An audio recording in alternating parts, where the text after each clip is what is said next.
तो सबसे पहले तो एवरेज डाउन का मतलब क्या होता है? तो एक पर्टिकुलर स्टॉक को फॉर एग्जांपल आप 100 रुपीज़ में बाय करते हैं। अब उस स्टॉक का प्राइस गिर रहा है एंड आप उसे एवरेज डाउन करने के लिए फॉर एग्जांपल 10% गिरा और अब 90 का हुआ तो आपने उसे फिर से बाय किया एंड 80 रुपीज़ का हुआ तो फिर से बाय किया।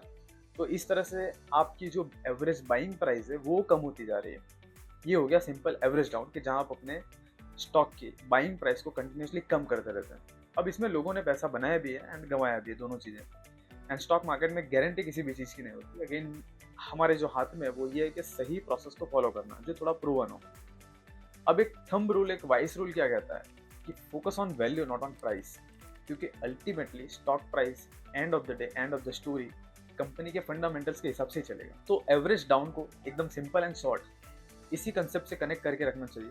अगर कंपनी का स्टॉक प्राइस गिर रहा है बट उसके फंडामेंटल स्ट्रॉन्ग है, वहाँ तो ग्रोथ ही है, तो ये सिचुएशन में एवरेज डाउन करना सही रहेगा। बट मेक श्योर कि आपकी जो इनिशियल बाइंग प्राइस है वो बहुत ज़्यादा ओवर वैल्यूड लेवल पर ना हो, क्योंकि अगर बहुत ज़्यादा ओवर वैल्यूड लेवल पर होगा तो फिर से उस लेवल को अचीव करने में बहुत टाइम लग सकता है। सेकंड थिंग कि एवरेजिंग एक सर्टेन फॉल पर ही एंड एक सर्टेन लेवल तक ही होना चाहिए। फॉर एग्जाम्पल एवरी 10% फॉल पर अगर स्टॉक को बाय कर रहे हैं तो ऐसा 2 से 3 बार या 4 बार तक ही करना चाहिए, ना कि कंटिन्यूसली करते रहना चाहिए, क्योंकि अगेन गारंटी यहाँ किसी चीज़ की नहीं। बैलेंस बना के रखना बहुत ज़रूरी है ताकि रिस्क मिनिमम हो सके। क्योंकि क्या होता है कि एवरेजिंग से कई बार कैपिटल कॉन्सेंट्रेशन बढ़ने लग जाता है। फॉर एग्जाम्पल कुछ आइडल तरीके हैं इन्वेस्टमेंट के, जिसमें से एक तरीका है इन्वेस्टमेंट में डाइवर्सिफिकेशन होना बहुत जरूरी है। एवरेजिंग करते करते एक ही कंपनी में जरूरत से ज़्यादा फंड एलोकेट हो जाता है कई बार। नो डाउट इसकी एक दूसरी साइड भी है। फॉर एग्जाम्पल जैसे कि राकेश झुनझुनवाला, उन्होंने मैक्सिमम नेटवर्क जो है वो टाइटन से बनाई एंड उनका सबसे ज़्यादा इन्वेस्टमेंट भी टाइटन में। तो जब एक एक्सेलेंट सिचुएशन मिलती है, जब बहुत अच्छी एक सिचुएशन मिल जाती है, तो वहाँ पे फिर बायसनेस दिखाना पड़ता है, तब जाके प्रॉफिट भी बढ़ता है, जरूरी हो जाता है। बट ऐसे में एक एडवांस नॉलेज, एक्सपर्टाइज एंड थोड़ा एक ठोस विश्वास होना जरूरी है, क्योंकि ऐसे में कमाई मोटी है तो सामने रिस्क भी जाता है। सिंपली एक अंदाजा होना चाहिए कि स्टॉक गिर क्यों रहा है। फॉर एग्जाम्पल अगर एक शॉप में आपने अपना कैपिटल इन्वेस्ट किया है एंड थोड़ी सी हिस्सेदारी खरीदी है, अब आपने नोटिस किया कि उस शॉप की वैल्यू कम हो रही है, वैल्यूएशन जो है वो कम हो रही है कुछ टेम्पररी रीजंस के चलते, शॉप के इंटरनल फैक्टर्स की वजह से नहीं बल्कि आउटसाइड फैक्टर्स की वजह से। तो शॉप की वैल्यू कम हो रही है बट इंटरनली कंपनी का रेवेन्यू बढ़ रहा है, उसकी कमाई हो रही है, उसकी जो ब्रांड वैल्यू उस लोकेलिटी में वो इंक्रीज हो रही है एंड प्रॉफिट बढ़ रहा है।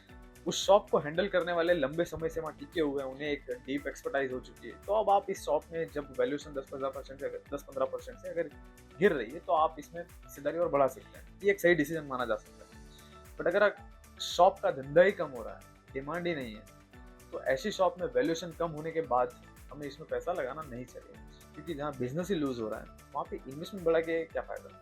कंक्लूजन में हम ये कह सकते हैं कि ये जो इस तरह की जो इन्फॉर्मेशन रहती है, इस तरह के जो थॉट्स रहते हैं, ये मैक्सिमम इन्फॉर्मेशन जो है वो रिलेटेड रहती है, एब्सोल्यूट इन्फॉर्मेशन नहीं होती है, मतलब बहुत कम रहती है।